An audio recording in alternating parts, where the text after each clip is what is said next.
تعرف المشكله فين؟ المشكله مش ان النادي الاهلي النهارده خسر من فلامينكو 4-2 وخسر المركز الثالث وخسر برونزيه كاس العالم للانديه. النادي الاهلي كده كده ما كانش مشارك في البطوله، وبظروف خاصه ربنا كرمه وقدر ان هو يشارك في البطوله. لكن المشكله ان انت عندك لعيبه ما عندهاش ريحه الدم، عندك لعيبه ما عندهاش ريحه المسؤوليه، زي محمد شريف اللي المفروض هو المهاجم الاساسي بتاعك وافضل لاعب عندك في المكان دوت. محمد شريف قدام ريال مدريد، مباراه تاريخيه للنادي الاهلي وكل لعيبه النادي الاهلي، مباراه ما بتتكررش كتير، والمفروض كل لاعب بقى يطلع كل اللي عنده ويموت نفسه في المباراة عشان يقدر يثبت نفسه قدام فرقة بحجم ريال مدريد. تلاقي واحد زي محمد شريف بيضيع انفرادين للنادي الاهلي، واحد في الشوط الاول وواحد في الشوط الثاني. صحيح الهدفين كانوش هيكسبوك ريال مدريد، لكن كانوا هيحسنوا النتيجه بشكل كبير جدا قدام ريال مدريد، ويحسنوا الشكل النادي الاهلي قدام ريال مدريد، ويخلوا النادي الاهلي ند بند قدام فرقه بحجم ريال مدريد. نفس الكلام النهارده، محمد شريف بيضيع هدف مؤكد وانفراد كامل في الشوط الثاني في الدقيقه 75، هدف اقسم بالله العظيم لو كان جابه محمد شريف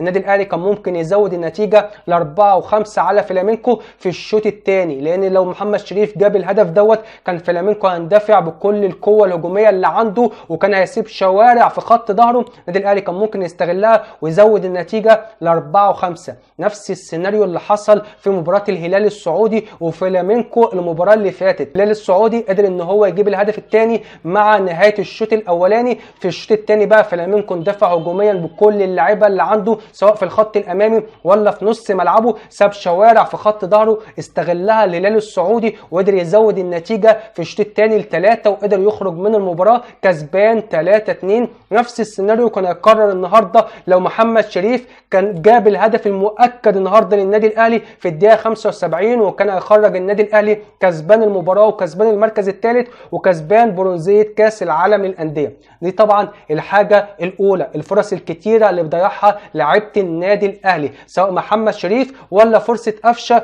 في مباراه ريال مدريد، والهدف المؤكد اللي ضيعه قفشه قدام ريال مدريد في الشوط الثاني. بنيجي نتكلم بقى على الحاجه الثانيه، الاخطاء الكارثيه اللي عملها لعيبه النادي الاهلي سواء قدام ريال مدريد ولا النهارده قدام فلامينكو. والاخطاء كارثيه بقى من مين؟ من لعيبه خبرات ولاعيبه عندها خبرات كبيره جدا مع النادي الاهلي زي علي معلول ومحمود متولي والنهارده محمد الشناوي والو ديانج. لما نتكلم بقى على علي معلول في مباراه الريال في الهدف الثاني بتاع فالفيردي في الشوط الثاني، هتلاقي علي معلول واقف بيتفرج زينا زيه بالظبط. اول ما الكره اتشاطت على الشناوي راح رافع ايديه على اساس ان الكره اوفسايد، وفالفيردي اللي في ظهره بياردتين والثلاثه هو اللي سبقه وعمل سبرنت وعمل فولو على التصدي الثاني بتاع الشناوي، وقدر ان هو يجيب الهدف الثاني لريال مدريد. عيب قوي على علي معلول ان هو يقف يتفرج في الكوره دي ويرفع ايديه، كان لازما يتابع الكوره ويعمل فولو للتصدي بتاع الشناوي ويحمي التصدي بتاع الشناوي، وبعد كده ارفع ايديك بقى زي ما انت عاوز في فار.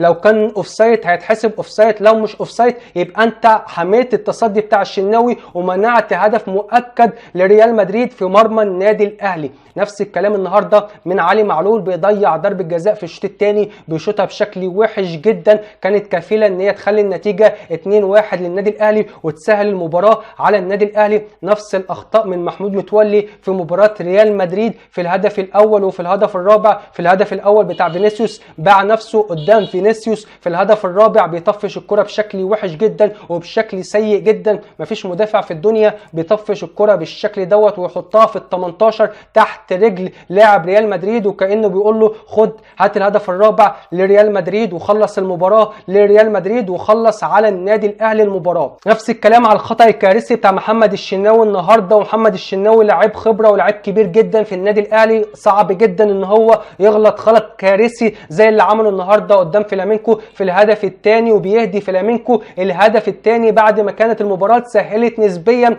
على النادي الاهلي بعد هدف احمد عبد القادر العالمي في الدقيقه 60، وطبعا بيرجع يصعب المباراه على النادي الاهلي لان كان خالد عبد الفتاح اتطرد والنادي الاهلي بيلعب ناقص، والنادي الاهلي كان بيحاول ان هو يامن النتيجه ويامن المباراه بعد طبعا طرد خالد عبد الفتاح. لكن الخطا الكارثي بتاع محمد الشناوي كلف النادي الاهلي كتير جدا النهارده قدام فلامينكو وخلى فلامينكو يرجع في المباراه بهدف التعادل. نفس الكلام على خطا الو ديانج الكارثي الهدف الرابع. مفيش لاعب في الدنيا الدنيا بيرجع الكرة كده للمدافعين بتوعه وهو مش رافع عينيه وهو مش باصص وهو مش عارف هيلعب الكرة لمين. فطبعا الاخطاء الكارثيه والفرص المهدره الكتير جدا من لاعيبه النادي الاهلي زي ما يكون ربنا بيعاقب النادي الاهلي عليها، سواء قدام ريال مدريد ولا النهارده قدام فلامينكو. بتخطأ خطأ كارثي في الهدف الاول وفي الهدف الرابع بتضيع انفرادات سواء لمحمد شريف في الانفراد في الشوط الاول وفي الشوط الثاني بالهدف المؤكد لقفشه في الشوط الثاني. على طول ريال مدريد بيعاقبك بالهدف الاول والثاني والثالث والرابع. النهارده قدام فلامينكو بتضيع ضربه جزاء، بتضيع انفراد كامل لمحمد شريف في الشوط الثاني، بتخطأ اخطاء كارثيه زي بتاع الشناوي وزي بتاع الو ديانج. على طول فلامينكو بيعاقبك بالهدف الاول والثاني والثالث والرابع. وانا الحقيقه ما اقدرش الوم كولر على اي حاجه في المباراتين سواء قدام ريال مدريد ولا قدام فلامينكو النهارده، لان طبعا تضييع الفرص الكتير جدا من لاعيبه النادي الاهلي والاخطاء الكارثيه اللي وقعت فيها لاعيبه النادي الاهلي سواء قدام ريال مدريد ولا قدام فلامينكو النهارده كانت كفيله وسبب رئيسي في خساره النادي الاهلي قدام ريال مدريد وعدم تأهله لنهائي كاس العالم للانديه، وخسارته النهارده قدام فلامينكو وخسارته المركز الثالث وبرونزيه كاس العالم للانديه.